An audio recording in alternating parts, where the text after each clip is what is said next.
today went, Lisa?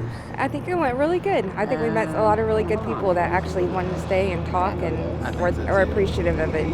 I agree. Yeah, There is. It's okay. We had no's, and it started off like I was like, uh-oh. But I think it got better for sure. Yeah, it definitely got better, but we did get some no's in the beginning, huh? I know. Isn't it sad though how many people don't want a Bible just because of Jesus? It's more than Bible Blitz. It's sharing the love of God, the love that despite how it's treated, mocked, and ridiculed, holds fast to faith.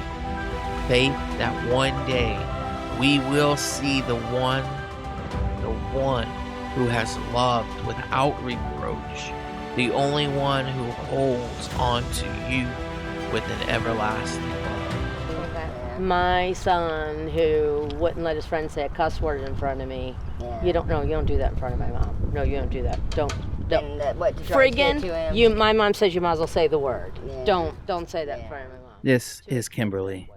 We had an awesome conversation with her about the power and the influence of drugs that can have over a person, and her testimony of how God can work situations for good to turn everything around despite the odds.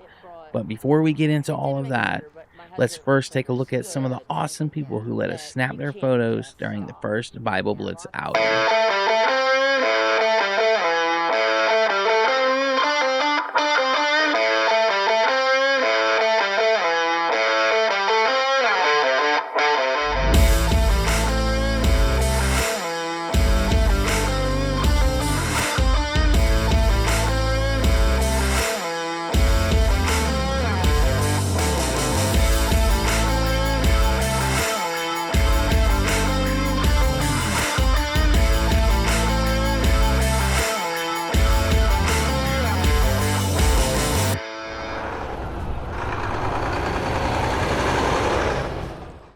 But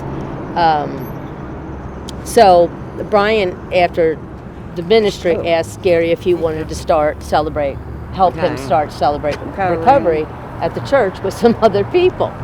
And he comes home and he says, it's Celebrate Recovery, and it's kind of like AA, but for all different stuff. And I said, and you told him you do that? And he said, yeah. I said, well, you don't even like people like that. Oh, yeah. Because of our son, and you think why would you tell him you would do that?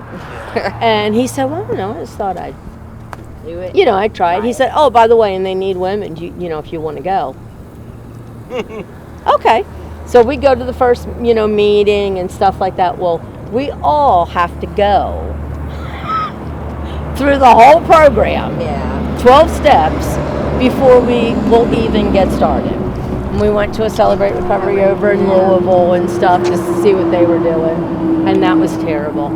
The lady hollered at me for cross-talking twice. Oh, yeah. And I said, if that is our meeting, I would never go back again. I was embarrassed. Yeah. Calling you out. In the small group. Yeah. So we had this big group, and then they have this, break off into the small group. Like my husband, who are you? So was your through son that addicted to something? Heroin. So we did that. Yeah. We started out with prescription pills, and then I'm sure he did everything. Yeah. And this was a child who, when I would say you'd have to go to the doctor, he would, not hard, but he would be sitting there, both my kids, and knocking his head into the wall because he was not going to get a needle. I'm chasing her down the hall, him down the hall, and then, he's got jailhouse tattoos, and then he's shooting heroin. Yeah. Who would have ever thought that somebody that didn't want a needle from the doctor would be shooting heroin? I always snorted it because I hate needles now. I have a fear of needles really bad. So I never shot it up, thank God I never did. I just snorted it, so it was a lot. It wasn't easier to quit, but it's not. It never progressed to that now. I don't know, because we only did it for like 6 months, and then we went to rehab. We decided we had a problem. Oh, gosh, that was so good. So, yeah, we only did it for a little short. This went on for years. Yeah. That's my sister. He went back to Maryland with the girl. No. their dad. I can't even say the word. Yes. Yeah. And then his probably got dad. worse. Yeah. Is my husband. Uh-huh. And they'll both tell you that. That's just it. You don't use another word. You don't. My daughter, if you use the word STEP, Yeah. when you even say it, she might cut your throat. Okay. It's that bad. Yeah. So we started and we got involved. We went through we worked the whole program. Yeah. And my husband, through seeing other people and the program, he realized that you just can't stop.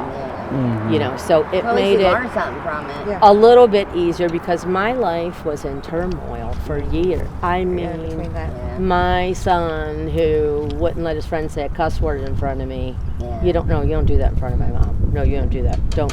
And what to try to get to him. Friggin', my mom says you might as well say the word. Yeah. Don't say that in front of my mom. To a kid that was screaming and cussing and oh my gosh, this Drugs do that. back and just it was terrorizing, horrible to see your child talk to you like that. Yeah. And but I think it didn't make it better, but my husband at least understood He understands it. Yeah. that you can't just stop. Yeah. A lot of people. So just back in the office after the Bible Blitz, going over the footage, and I just really wanted to make another remark upon the conversation that we had with Kimberly. It was really awesome and telling because it shows you the kind of condition that the people that we encounter in the homeless communities who are really struggling from intravenous use drugs and also just drugs in general, and the kind of toll that it takes on your mind and your body and what it does to your loved ones. Because as you've seen, Kimberly said her son was a intravenous heroin user, and look what it did to their family. And by the grace of God, however, he is coming out of that lifestyle. That is something that only truly God can do. But it was really interesting because it allowed people in her family and her to go through the rehab process, to see those 12-step type programs, which we know the original 12 steps was founded upon Christ. It was actually two men who had entered into relationship with Jesus Christ, and they were deciding how can we work with each other and bring Christ into the freedom that we got from drinking. It was not some higher power, as they like to try to say it is now. That was something that they just perverted over time. Thanks again for watching. We hope to see you next time. Stay tuned because we have the Children's Youth Night video coming very soon to you.